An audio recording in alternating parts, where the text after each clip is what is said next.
Welcome to Kazakhstan for day 4 of the 2009 Silkway Rally. Split between Europe and Asia, it's the largest landlocked country in the world, rich and diverse in oil, gas and agriculture. As the rally continues south, the temperatures also start to increase, putting even more pressure on the drivers. Nomadic tribes originally inhabited these lands, and the travelling village of the Dakar series now rolls in. Today's stage is the longest day on the rally, 900 kilometres in all, with nearly 600 kilometres of those over competitive mileage. As we cross from northern Kazakhstan to Bainu, about 50 kilometres from the Uzbekistani border. The roads are expected to be extremely fast, broken up by dangerous holes and tricky bends.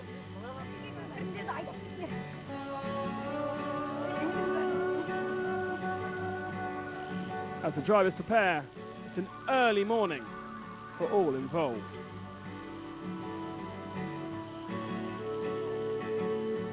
The first 2 days have belonged to Nasser Al Attiyah. With a change of country comes a different type of day. And would that swing the favour elsewhere? Carlos Sainz was only third fastest VW in the first 2 hours of the stage. But once he joined Nasser Al Attiyah on the road, they worked together to claw back lost time. Second over CP1, it was Sainz who took the stage victory and reduced the gap to Al Attiyah by half.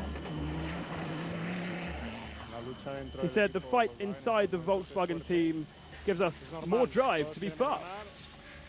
We have the best drivers, and our results are proof of this. For nearly 4 hours, this was Mark Miller's day.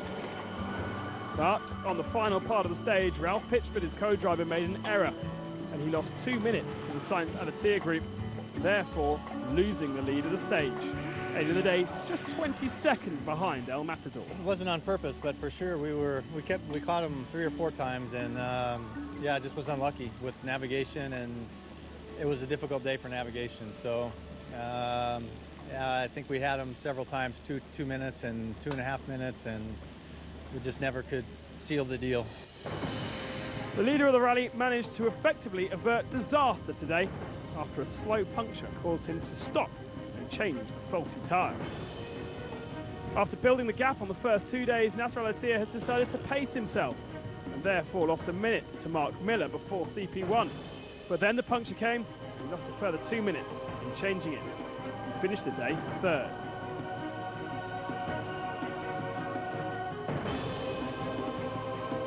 Gini de Villiers was the last of the VWs for the second time in 3 days.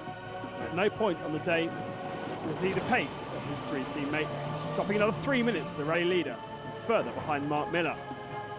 The pace of the Volkswagens today was staggering though.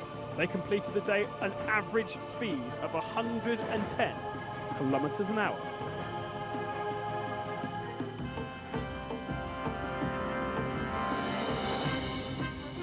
Christian Lavier said coming into the rally that he was aiming for a top 5 position. Without any VW trouble, that translates as 5th spot. And for the last 3 days, the Frenchman has been best of the rest. Today, he was 41 minutes off the lead VW, at a time similar to that of the lead trucks. There will be no concern that he is 11 minutes ahead of the chasing pack. After disaster on day 2 and an error yesterday, Philippe Gache is on the back foot. But while his teammates struggle today, the BMW power machine excels, with the fastest buggy time, just 5 minutes behind Lavier. He is now moved into second in the buggy class, 7th overall.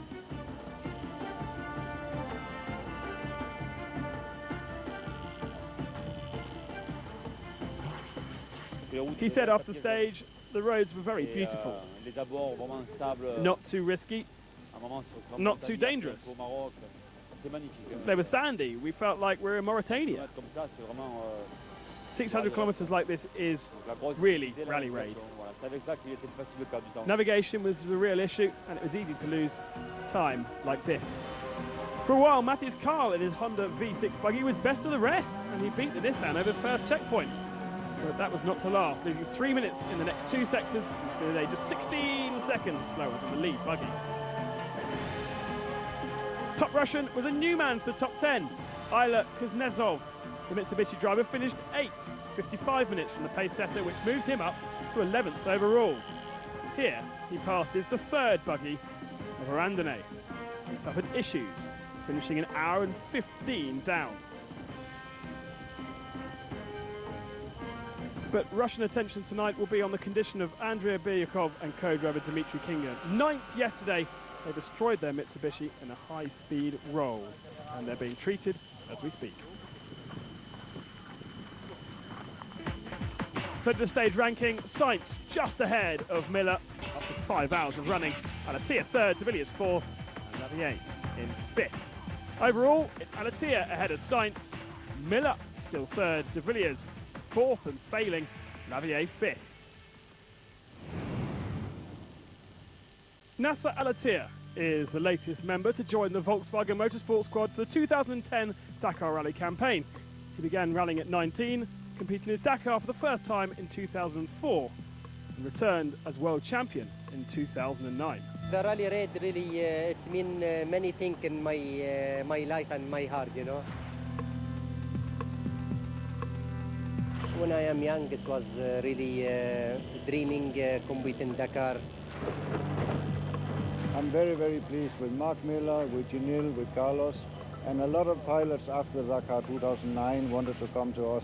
But at the end, we decided to take Alatia and Nasser, and all the team are very, very pleased with this decision. It's good, you know, it lifts the level, and in the end of the day, it's good for everybody. Now, I find myself, I am really good competitor in rally raid. Now I am driving the best car in the cross country. Nice team, you know, I'm quite happy because really my dream win Dakar also.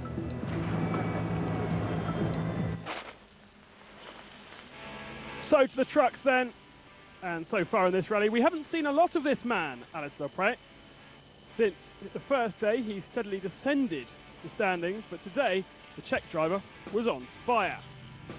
Flat out and comfortably ahead of Mardev, his pursuer.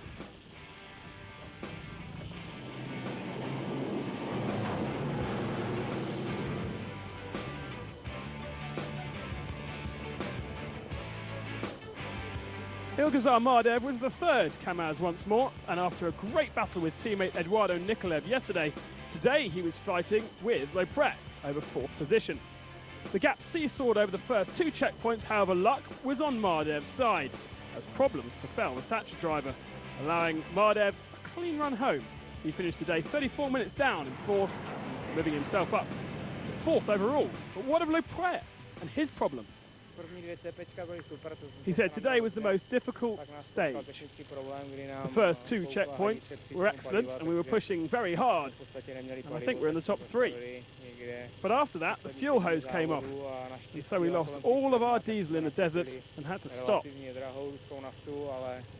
We waited for a local truck and one did come and gave us some fuel, so we were able to end the stage in two-wheel drive, which I guess is better than us still being out there in the wilderness.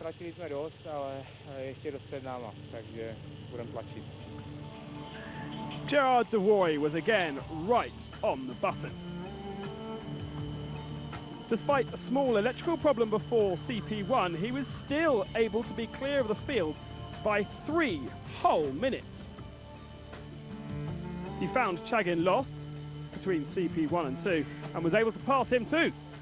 But then he experienced a left front tyre blowout. Changing it cost him 12 minutes and dropped him into the clutches of Khabarov. He passed the pace setter once more, but as he was coming towards the end of the stage, his steering pump failed and had to be removed, costing yet more time. From being in touch, he's now 10 minutes behind overall, but as he said, still early days. Having left Russia, Fedis Khabarov is now on fire. The first 2 days saw the Kamaz driver lose 12 minutes to his elder statesman. But with today's stage equaling all those previous in length, anything could happen. The reigning Dakar champion was third on the road and soon started taking chunks out of the rally leader. But the second check, he was 8 minutes ahead, and by the end had further stretched his lead to just over 10 minutes. Not only did he win the day, he's now second in the overall rankings, just 2.5 minutes from the rally leader.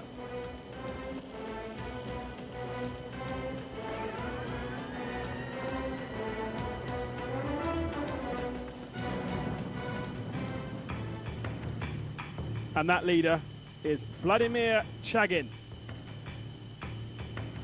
leader of the rally, scrabbling to keep control of his Kamaz.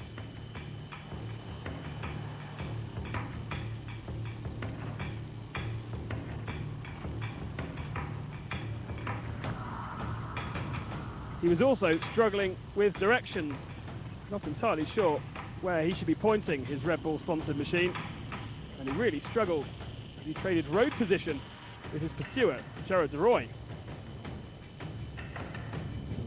But after those problems, he was soon out of touch with taking stage victory. From that moment, it was damage limitation for the Russian. But he did do enough to hold on to the rally lead. If tomorrow is anything like today was, he'll have to watch Khabarov, his teammate. Chagin may lead the rally, but today he's 10 minutes behind.